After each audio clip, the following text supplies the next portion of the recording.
भीमक्रांती news. Shirol तालुक्यात गोरगरिबांच्या झोपडपट्टीधारकांच्या आणि त्यांच्या प्रपंचाची राख रांगोळी करण्यासाठी राजकीय महापूर आणला जातोय। बाळासाहेब कांबळे, जिल्हा उपाध्यक्ष, पीपल्स रिपब्लिकन पार्टी।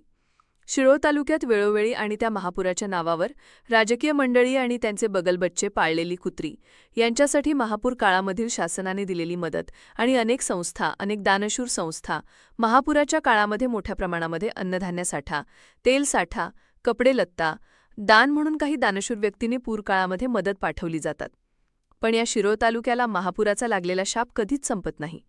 वेळोवेळी महापुराच्या काळामध्ये हतबल झालेली जनता सांगत आहे, महापुराच्या काळात मोठ्या प्रमाणात शासनाचा निधी आणला जातो, परंतु काही राजकीय मंडळी आपले हित साधण्याचे, स्वार्थ साधण्यासाठी काहीतरी पूरग्रस्त छावणीमध्ये जाऊन कुठेतरी अन्नाची पाकिटे द्यायची, कुठेतरी बिस्किटे द्यायची आणि कुठेतरी कुणाच्या तरी जनावरांना चारा टाकायचा आणि आपण लई धुतल्या तांदळासारखे आहोत असा आव आणून ह्या भोळ्या भाबड्या पूरग्रस्तांच्या डोळ्यांमध्ये धूळ फेकून काहींनी शासनाचे पैसे लाटायचे असा सपाटाच लावलेला आहे।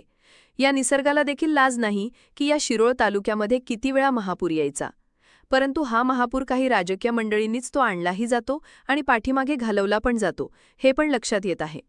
काही हिरो सलमान खानसारखी मंडळी आमच्या शिरोळ तालुक्यामध्ये राजापूरसारखं अख्खं गावच्या गाव महापुराच्या काळामध्ये उद्ध्वस्त झालेले, अशा पूरग्रस्तांना घरकुल देण्यासाठी गाव दत्तक घेतले। तो निधी किती आला, त्यामध्ये किती महार समाजाला मिळाला, किती बहुजन समाजाला मिळाला, याचा थांब पत्ता नाही। कागदोपत्री मेळ दाखवून मात्र काहींनी शासकीय मंडळीशी संगनमत करून शासनाची फसवणूक केली जाते आणि आमच्या समाजाची फसवणूक केली जाते, ही शोकांतिका आहे। आणि गाव दत्तक घेणाऱ्या व्यक्तीला देखील करामध्ये कोटानकोटी कर माफ होतो, हे पण तेवढेच खरं आहे। हे शासनाने लक्षात घ्यावे। लवकर तालुक्यातील पूरग्रस्तांना शासनाने जातीने लक्ष घालून त्यांना मदत पोचवावी आणि या पूरग्रस्तांना आपण न्याय द्यावा, हीच शासनाला आमची मागणी करीत आहे।